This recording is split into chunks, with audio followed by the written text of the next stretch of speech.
quarto ano. Estamos iniciando agora a nossa correção de atividades. Esta semana não vai ser via webconferência, nós vamos fazer aqui pelo próprio YouTube, né? Eu vou estar fazendo aqui a gravação da correção e eu quero que vocês acompanhem atentamente, né, tudo que foi explicado, verificando, comparando as respostas de vocês. A resposta que o professor vai estar apresentando não necessariamente seja a resposta 100% correta. A de vocês também pode estar correta. Só percebam se elas fazem sentido, se estão relacionadas, tá? Fiquem bastante atentos a isso, vai exigir um pouquinho de interpretação de cada um de vocês. Nossa atividade de hoje, né, ela trabalhava a comparação entre carta pessoal e carta de reclamação. E vocês precisariam ter feito a releitura da carta pessoal, né, Cara Senhora Leroy, enviada pelo Sam, e a carta de reclamação destinada ao Senhor Lobo, enviada pela Adviges, Advegas e Advagos Advogados, em nome da Chapeuzinho Vermelho e da empresa Os Três Porquinhos e Companhia Limitada. Após a releitura, já que a gente já trabalhou bastante os dois textos, vocês iriam responder algumas questões, tá? Questões estas que para alguns que já têm um livro foi respondido no próprio livro e quem não tem um livro ainda, porque chegaram poucas unidades, vocês fizeram no próprio caderno de vocês. Então, parabenizo já desde já, né, quem já realizou a atividade já está fazendo a correção. Então, após a releitura, vocês iriam responder. Na carta ao lobo, localizar o que se pede. O que é que estava sendo pedido? A saudação e o destinatário, né, o vocativo, que vem antes do corpo da carta. Então, a saudação e o destinatário era prezado senhor lobo. Essa tenho certeza que todos vocês acertaram. Era uma informação explícita no texto, né, na carta. A saudação prezado destinatário senhor lobo. E a despedida? A carta se encerrava justamente dessa maneira. Sem outro assunto no momento, subscrevo-mo, ou seja, assino atenciosamente. Quem colocou só atenciosamente também pode considerar como correto, né? Que foi justamente no exemplo que eu apresentei na videoaula, eu coloquei justamente só essa palavrinha final. Mas caso queiram acrescentar, né, na atividade de vocês, podem estar colocando. Sem outro assunto, ó, porque ele já está se despedindo. Ó. Sem outro assunto no momento, subscrevo-me atenciosamente e aí em seguida viria a assinatura, ok? Então, a primeira questão respondida, corrigida. E aí, na segunda, perguntava em qual das duas cartas a saudação e o destinatário revelam mais intimidade e afetividade. Nós estudamos que intimidade e afetividade estão relacionados à carta pessoal. E a carta pessoal, como a gente viu, era a carta destinada à senhora Leroy. Ou seja, então, qual das cartas? Na carta de Sam. E por quê? Né? Justifique. Então, a justificativa é justamente essa, que o assunto da carta é mais familiar e informal, por isso é classificada como carta pessoal. Carta pessoal que envolve, né, que revela mais intimidade e mais afetividade. O que vocês escreveram está de acordo? Não precisa ser igualzinho a essa resposta do professor, é importante que esteja relacionado. Que vocês justifiquem, né, que vai envolver intimidade, afetividade, justamente na carta pessoal, aquela carta mais destinada a alguém da família, alguém próximo, um amigo, e que se utiliza de uma linguagem informal.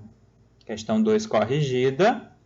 Nós vamos agora para a questão 3, essa que a gente vai trabalhar bem a comparação entre as duas cartas. Para isso, né, eu apresentei algumas frases e expressões na nossa atividade, e em seguida vocês iriam destacar essas expressões, essas frases, na tabela, no quadro, e encaixando cada uma dessas informações.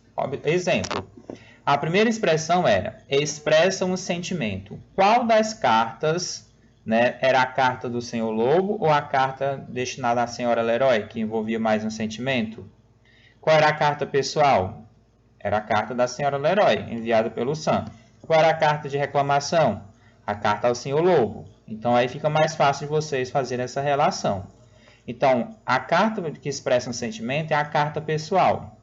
Então, era a carta da senhora Leroy. Né? Ele ouvia um sentimento ali do cachorro, né, do pedido de desculpas, de reconhecer que não foi tudo aquilo que ele aprontou, de que ele estava muito triste no local onde ele estava e que ele até ameaçou no final, né, fugir caso ela não tomasse uma atitude. Ou seja, era um assunto mais pessoal, mais familiar, envolvia mais sentimentos.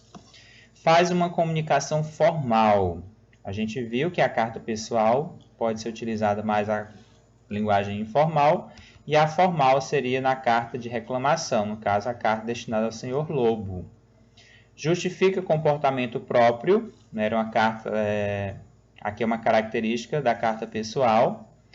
É mais pessoal também, o próprio nome já disse, é mais pessoal, é uma carta pessoal. Linguagem no qual aqui é mais comercial, porque tem a mais pessoal, que é a carta pessoal, e a mais comercial, que vai ser a carta de reclamação, como eu expliquei na videoaula. É aquela destinada a lojas, escritório de advocacia, sites da internet, então você acaba, né, fazendo alguma reclamação, então é mais comercial. Linguagem não emotiva, ou seja, sem sentimento, no caso a carta do senhor Lobo. Linguagem emotiva, carta pessoal. Linguagem respeitosa. Para quem assistiu a videoaula direitinho, percebeu que a linguagem respeitosa tem que estar tanto na carta de reclamação como na carta pessoal. Respeito é sempre bom e necessário. Então, ambas as cartas possuíam uma linguagem respeitosa. Vamos colocar os dois? Pois anota aí, não esquece de registrar tudo direitinho. Pausa o vídeo, confere se fizeram tudo direitinho e segue para a letra B da terceira questão. Qual a característica comum às duas cartas? Então, a característica em comum, se a gente voltar aqui, foi que a gente encontrou tanto na carta do senhor Lobo como na carta da senhora Leroy. A gente viu que a gente encontrou em comum foi que as duas têm linguagem respeitosa. Porém, a maioria de vocês não percebeu que estava sendo direcionado à questão, a letra A. Então, vocês escreveram outras coisas. E eu percebi que o que vocês mais colocaram foi justamente que as duas cartas apresentam estrutura padrão, né? A saudação, o corpo do texto, a despedida, a assinatura. E realmente, né, na nossa exploração da videoaula, a gente viu que tem esses pontos em comuns. Se vocês perceberam, na carta do Sam não havia o local e na carta de reclamação não havia a data. Então, a gente não poderia colocar aqui que ambas, né, tinham essas informações em comum, mas a saudação, corpo do texto, a despedida e a assinatura estavam nas duas cartas, além de as duas também apresentarem uma linguagem respeitosa. E é isso, turma, finalizamos nossa correção. Ao corrigir, né, e reenviar a foto para o professor para validar a correção da mesma, como vocês fazem na matemática. Grande abraço e até o próximo momento de correção de atividades. Inscreva-se, deixe seu like e clique no sininho para não perder nenhum de nossos vídeos.